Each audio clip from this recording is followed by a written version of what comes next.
I love Barangay Kupang. Guys, hello. Ala, basang-basa na tayo guys, look.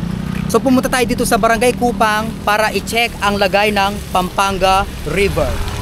So malaki-laki na rin ang tubig. Tingnan mo ha. Halos lumubog na rin yung mga halaman. Ay Mariosep. Ano pa naman, still manageable. Akala ko hanggang dito yung tubig. Ay, shoutout muna, shoutout. Shoutout sa inyo. Ito po yung ilog update natin. Hello po. Nag-a-update kayo, no? Taas na level ng tubig dito. Oo nga eh, halos malapit na rin maano yung ano guys, oh, look. So ayan po, hanggang dyan na ang level ng tubig dito sa Barangay Kupang, Arayat, Pampanga. Ano pa naman, manageable pa rin naman kahit papaano. So ayan. Ala, ano ba yan guys? Nababasa na tayo. Talagang hindi tayo kailangan na tumigil. Dahil trabaho natin ang magbigay impormasyon.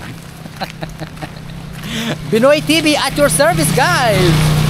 Oh, Barangay Kupang, shout out po kayo. O, katahimik pa mo kayo nga Barangay Kupang. Actually pala kandidat ang yung mga santo doon sa ay hello, shout out. Alay, may akwa. Yung mga halaman dito, buti naman nakaano pa. Oh. Diyos ko, tipa mo kay ka rin, kasi kamangyang, may mga sitaw. Pero dito umabot na rin yung tubig guys, oh. Ala, makakain na rin pala. Wala, nababasa na yata tayo guys.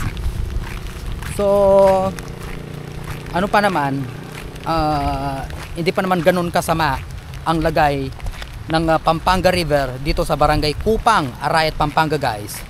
So still manageable. Oh,